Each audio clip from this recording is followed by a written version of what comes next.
Hi, I'm Emily of British Girl Bakes, and I'm going to show you 8 ways to use my favourite piping tip, a 1M star tip.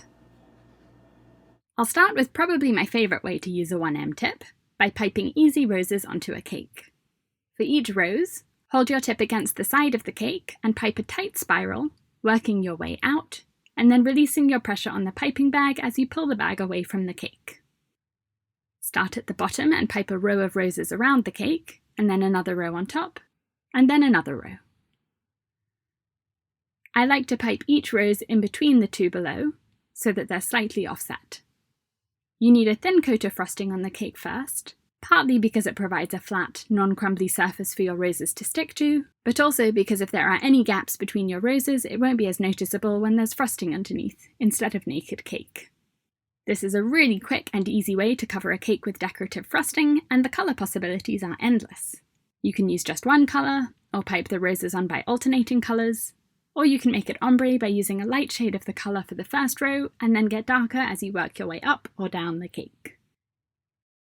When you finish the sides, you can leave the top as it is, or you can pipe roses on top as well.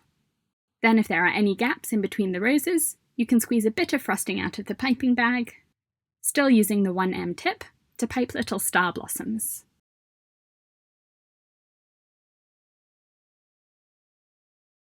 Another way to frost a cake using a 1M tip is to pipe frosting in rows around the cake. You'll need piping bags for every colour of frosting, unless you want to wash the bag in between each colour. Build your cake and give it a crumb coat, and then I like to start at the top of the cake and work my way down for this one, to make sure the join between the top and the sides of the cake is neat. Pipe a rose onto the top by starting in the middle and spiralling outwards until you've covered the entire top surface of the cake. Then around the sides, hold your tip against the cake and spin the cake, holding your hands still, which will ensure your frosting is piped in a straight line. You can change colours as you go down the cake if you want, or use the same colour for the whole cake. And you can either start piping in the same place for each row, and where the frosting starts and ends, it will cause a little seam, which can then be the back of your cake. Or you can start in a different place for each row, and by the time you've piped all of the rows of frosting, the seams in different places around the cake won't be noticeable anymore. The 1M tip is a useful one to use for texture, like the fur or hair on an animal cake. For this dog cake, I've carved the cake and given it a crumb coat of frosting. And I've piped the collar onto the neck before I do the fur. With my 1M tip, I'm squeezing just enough frosting out of the bag to make a little star of frosting, and doing this all over the cake, changing colours to make some of the fur white and some brown. On its own, a single squeeze of frosting through the 1M tip looks like a star, but when you cover a cake with it, it looks like shaggy fur or hair, which is perfect for dog cakes or any other animal with slightly shaggy fur. This is also a fun way to create texture on any other cake, not necessarily an animal cake. A nice way to add some detail to the top of your cake is to pipe frosting around the top.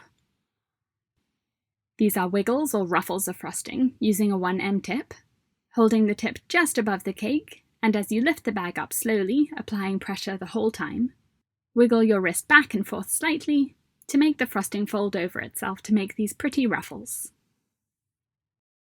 You can place things in between the ruffles like macarons or cookies or truffles or candies.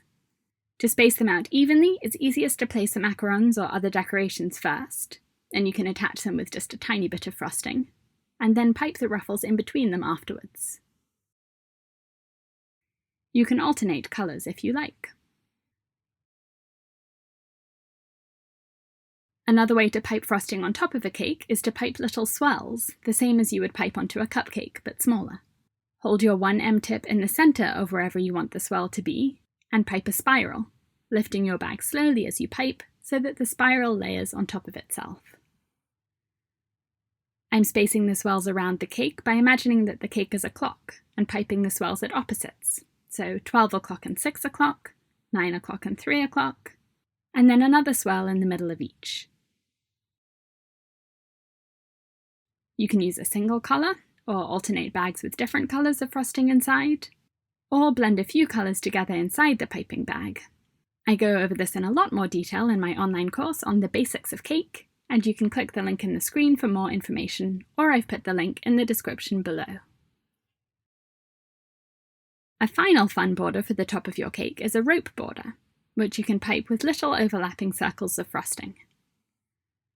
I'm going around the outer edge of the cake, and when I get to the end of each circle, I'm immediately pulling the piping bag towards me to start the next circle, which is overlapping half of the previous circle and continuing all the way around the cake, finishing with a complete circle and then adding some sprinkles on top. For the base of the cake, you can use your 1M tip to pipe this wave-like border to cover up the join of the cake and the cake board. Hold your piping bag vertically and squeeze the frosting out as you move your wrist away from you, and then pull it back towards you to finish the wave. Release your pressure on the bag for a moment, and then as you pipe the next wave, moving the bag away from you, start squeezing the bag again to push out more frosting. This is a nice way to add some detail at the bottom of the cake. If you're going to put something on top of your cake, like macarons or sugar art, or chocolate shapes or other decorations, a fun way to attach them is to pipe frosting onto the top with your 1M tip, and then, while the frosting is still sticky, press the decorations into it. You can do the wiggles or ruffles that we just covered, or swirls, and when the frosting sets after about 30 minutes at room temperature or 15 minutes in the fridge, it will secure the decorations in place on top of your cake so you can move it around without worrying about the decorations falling over or falling off the cake. I hope you've seen a fun new technique to try. Please tag British Girl Bakes in your photos on Facebook and Instagram if you try any of these, so I can see what you make. Thanks for watching! I share a new cake decorating tutorial every week, and to make sure you don't miss one, click the red subscribe button.